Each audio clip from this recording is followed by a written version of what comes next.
Hi everyone, welcome back to my channel. I'm Lindsay, and today I'm going to talk to you about 5 ways to cure your severe insomnia without pills. So I am someone who has struggled with insomnia for a very long time in my life.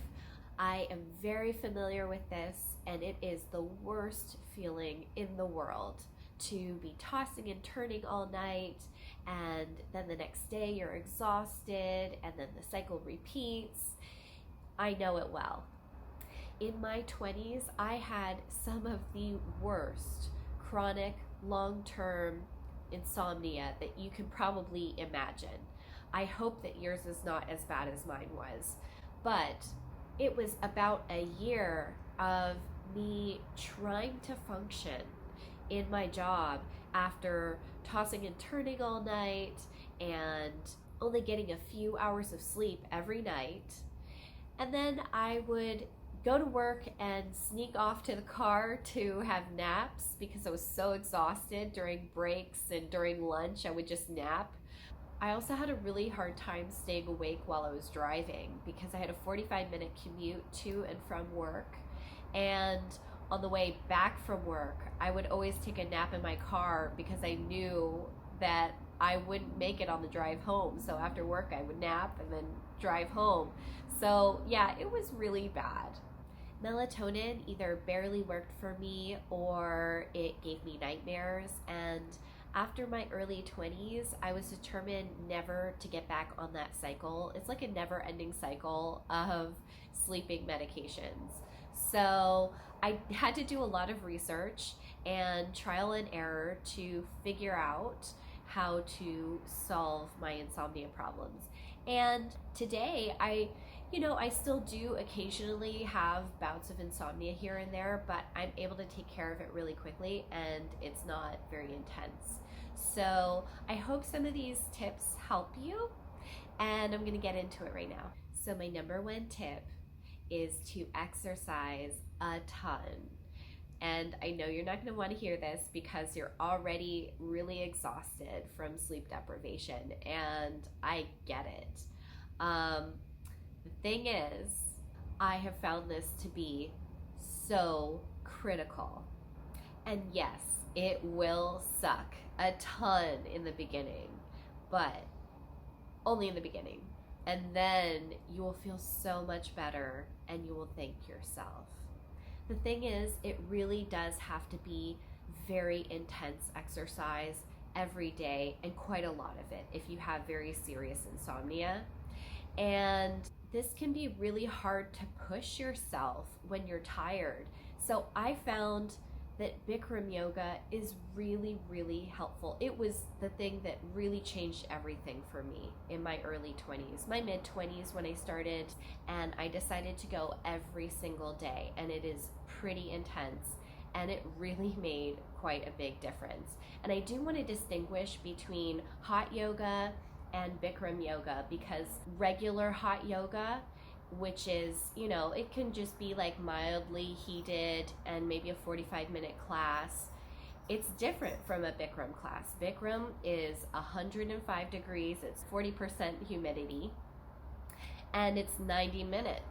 And it's this formula, it's very intense, and I needed that. And to be honest, even today, if I'm going through a bout of insomnia, I know that I need something more intense like Bikram, because some of the other forms of hot yoga are just too mild. So the key is to completely exhaust yourself and drain yourself. But there are a few other reasons why I recommend Bikram yoga over anything else if you have something like severe insomnia. It really helped me, and I think some of the keys were that it's a class. So you tend to push yourself harder when there are other people there, and you're locked into a set class. Bikram is always 90 minutes, and so you can't just decide to stop early. And then another key is it's easier to make that commitment of going every single day, which I also think is key when you have an issue like really severe insomnia. And let me put in there that it may be hard to just search for Bikram yoga. Nobody calls themselves Bikram yoga anymore because of they're trying to distance themselves from the negative publicity from the founder. But there are still a lot of studios that are using the formula of Bikram. And for that, you just kind of have to do a little bit more searching. But typically, at a Bikram studio, you have a certain type of crowd who goes every single day because that's what they train you to encourage in the classes, actually, because they know it works. It's a very rehabilitative type of yoga, and they encourage you to go every day. And because there are a lot of people there who are going every day, they'll get to know you and they'll be like, hey, where were you yesterday? You know, they hold you accountable. And here's what I did to make that commitment to myself. In my mid-20s, when I was first starting Bikram yoga, I decided, yes, I'm going to go every single day. And I was feeling terrible. I mean, I was sleep deprived. It was hard enough to get myself to drive after work, drive there, and then I would sit in my car in the parking lot and I'd be like, oh, I just need to take a nap right now. I cannot go in there. And I was really, constantly trying to talk myself out of going to class as I'm in the parking lot. So I would tell myself, okay, if you really need to sleep, go inside that class and sleep on that mat. If I told myself it's okay if you don't do the class, just you have to go to class every day. Go to class no matter what. I don't care what it looks like. I don't care if you're too tired to do anything. And honestly, there were a good number of classes when I did go in and I laid on that mat the entire class, and sometimes I fell asleep, and I would fall asleep at the beginning and wake up at the beginning of the next class. And even I did find myself, I caught myself snoring too. And it's all good, because I was able to keep that commitment with myself.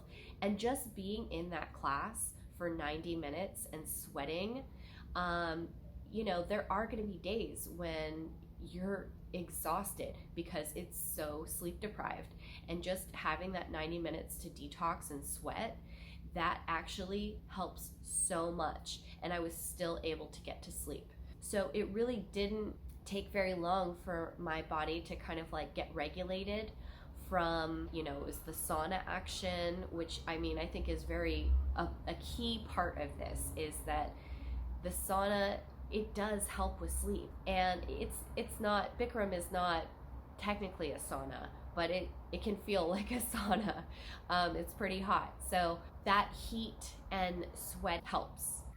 So anyway, what I would end up doing is I would wake up, go to work, drive to Bikram yoga after work, then I would eat and go home and go to sleep, and I would pass out, and it was great.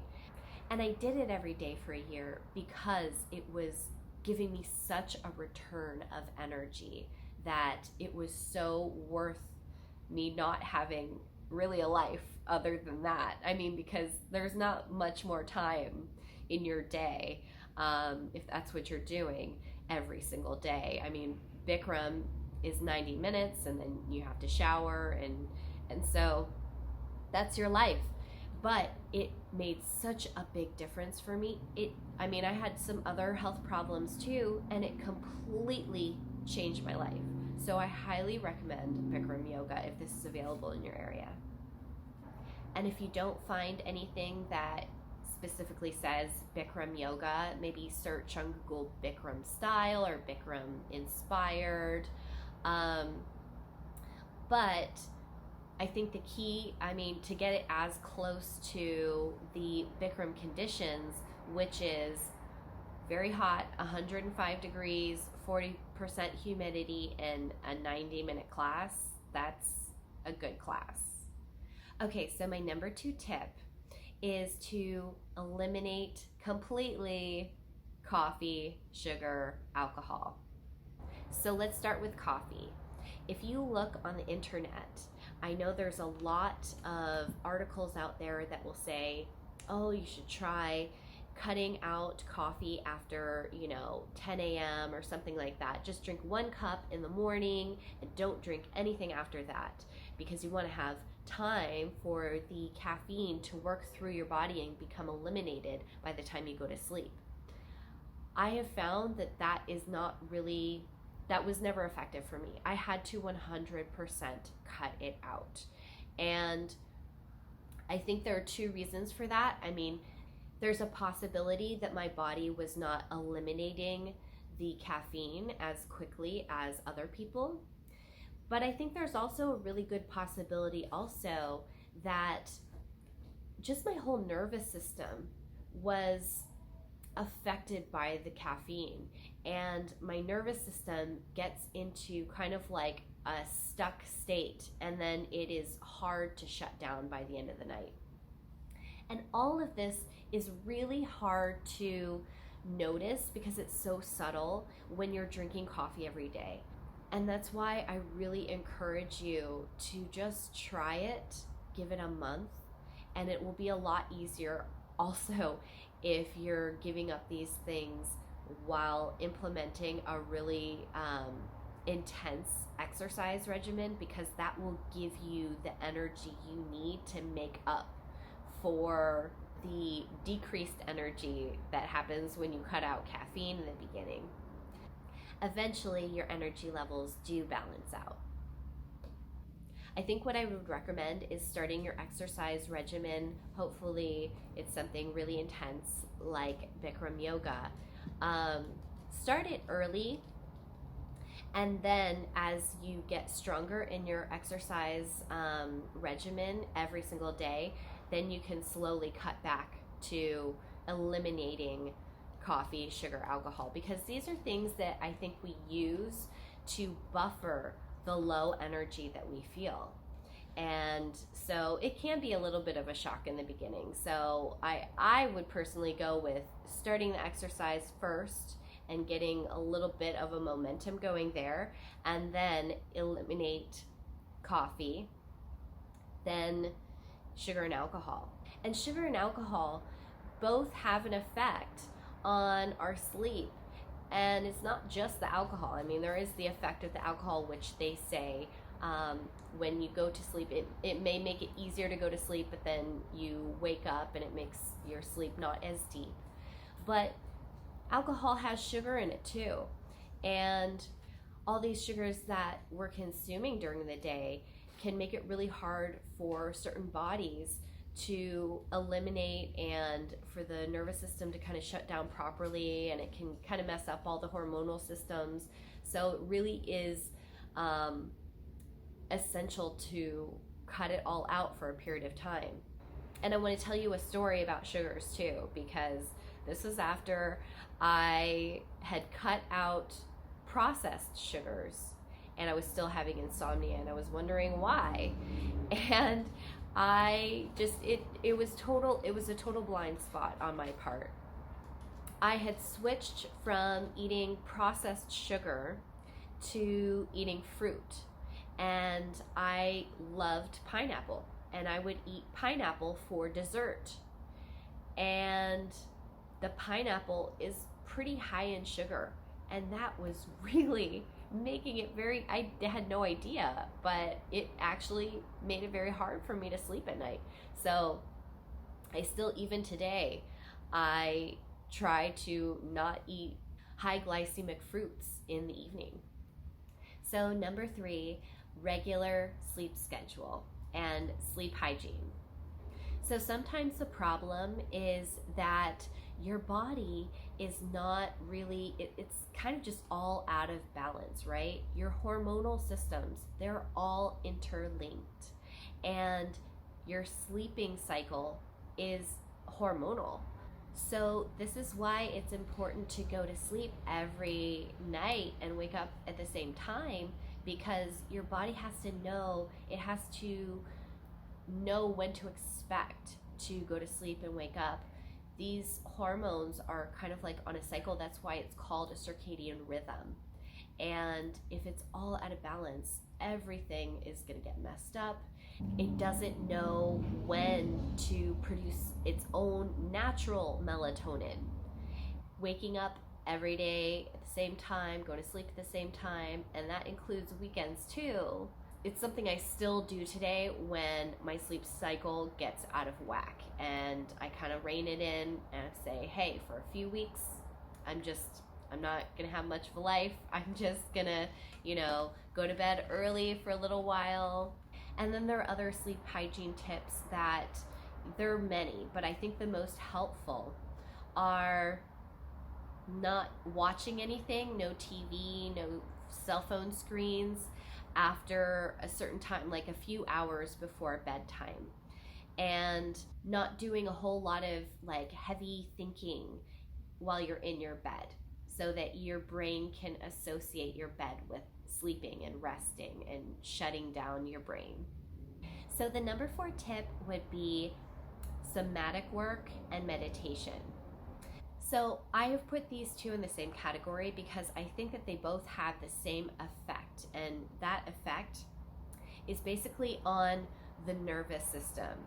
A key issue for really severe insomnia can be nervous system issues. And what I mean by that is that some people have a really hard time shutting down their mind, and then they think and think and think and think, especially if there's a problem that they're trying to solve, like, for example, insomnia.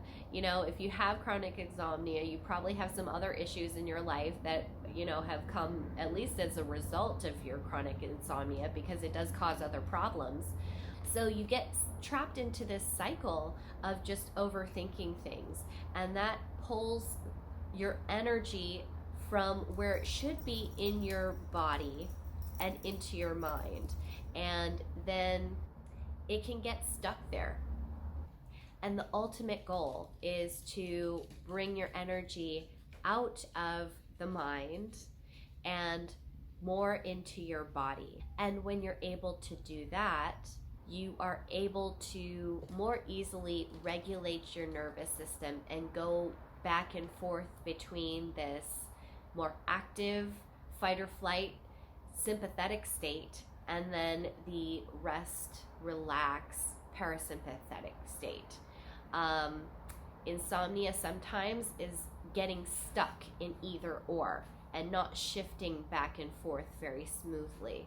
So somatic work is something that you can do to help yourself learn how to shift back and forth between these two states of your nervous system. And you can read about somatic work from Peter Levine. He has some great books. I'll link it in the box below. And anything to do with Polyvagal Theory. I will put some book links below that have really helped me with somatic work. But also meditation, because that's also a way of getting into somatic work. However, some people find meditation to be a little bit challenging. Somatic work can be a little bit more easy for people who have a very stuck nervous system or just can't find a way to meditate. But both are ways of bringing the energy back into the body so that you can regulate the nervous system, and that regulation is what allows you to shut down at a certain time and actively relax, which is something that you can't do if you have chronic insomnia. So anyway, that's my 4 tips for chronic insomnia, and I really hope that you get some benefit out of this and that it might inspire you to try one of these things. If you have any questions, please send me a comment. I would love to connect with you, and I wish you good luck and take care of yourself. See you next time.